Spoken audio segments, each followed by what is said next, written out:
Generosity reveals God's character in me. Love that. When we step into a faith relationship with Jesus and we receive Him as Savior, the Bible teaches that He actually takes up residence in our lives. That His Spirit, Romans 5:5 says, God poured His love into our hearts by His Spirit. So this love resides in us. This love that is faith in action, that reaches out, lives inside of us. And let's look at John chapter 3, verse 16 in maybe a fresh way here. Listen to this. For God so loved the world that He gave. He gave His one and only Son. He didn't give His leftovers. He gave the best He had for us. This is what love does. Love gives. Love isn't self-seeking. Love it honors others. It blesses others. It's just the nature of godly love.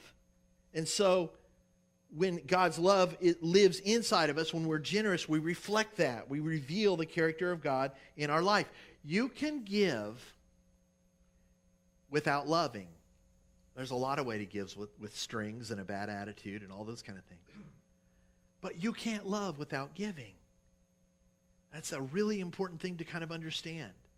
If we say, I love my family, but we're stingy with our time, with our affection, we don't share ourselves with our kids or with our spouse, we don't provide for them, we're not there for them emotionally or physically, or we're not there giving of ourselves to them, we're really not loving them. Love and generosity are two sides of the same coin. They work together. And when we reduce generosity down to just money, and we overlook super important things like just giving of our time, just giving of our abilities, our words, listening, a listening ear, all those things. For example, encouragement. Encouragement is an awesome gift that we can give or we can hold on to.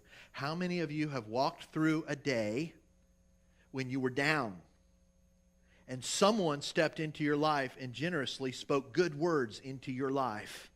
And because of the words that that person spoke into your life, it changed your whole perspective and you felt better the rest of the day. I've had that happen many, many times. I'm grateful for people who speak and are generous with encouragement, and I feel better because they lift me up by it, right? They encourage me. But the opposite is true too. Man, we've all had days when we started off and it was a pretty good day, and then by the time we got to lunch, 3 people had spoken words into us, and man, we just crashed and burned. And we're just down. They ruined our day because those words that they spoke into us drilled holes. That's the way I think of it. They drilled holes in our bucket and drained us of any encouragement that we had. You see, that's the power of being generous with encouragement. Man, there's so many ways that we can pour out and give to others and make just a huge difference in people's lives. Anytime that we don't hold back what God has given us, whether it's our time or our things or our attitude, we are generous and we demonstrate the character of God in our lives. Now, when you do a little study of important words in the Bible, you can learn something. Sometimes, not always, sometimes God can say it once and that's enough. That's all He needs to say, and it's just as true as anything else. But it's interesting when you study certain words, you see that God says some things over and over again. And He's kind of really making a point. So if you look up the word believe and you do a word count, how many times does the word believe appear in the Bible? Well, 272 times. The Bible talks about believing, at least in the English translation. That's pretty powerful, 272 times. But if you look up the word pray or prayer or some version of that word, it shows up a lot more times. It shows up 371 times because prayer is important. Talking to God, having a relationship with God, speaking with Him and listening to Him. Then if you go to the next word, love shows up 714 times in the Bible. And I'm not saying love is more important or less important, but it's interesting because God says more about it, speaks about it more often. But when you go to the word give shows up 2,152 times in the Bible. And I think that makes sense because, number one, God is a giving God. He's a generous God. And anytime we give love or give this or give patience or give these things, we're demonstrating that generosity that God has. And let me tell you what. It's a good thing that God is generous, isn't it? Where would we be if God wasn't a giving God? We would be in trouble. Every breath we breathe is a gift from God.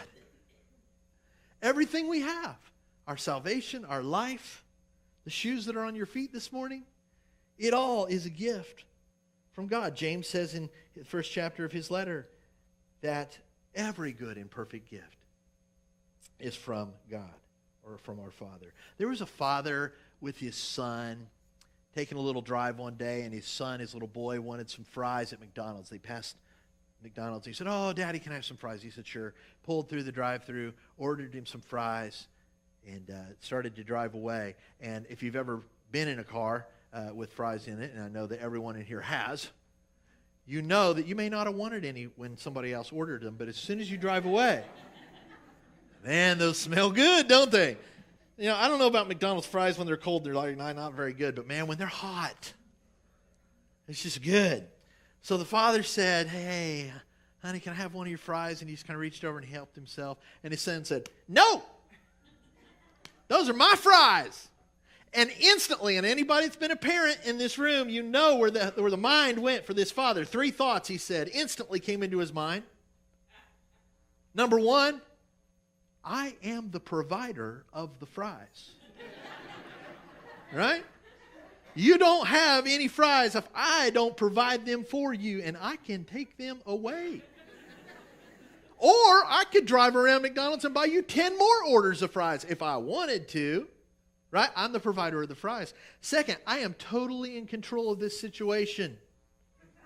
I am the God in this car, right? I can do anything I want with what I've given you. I can take it away, all of that. But the third thought, and this is the one that I think is really powerful, the third thought was, I don't really need any of your fries.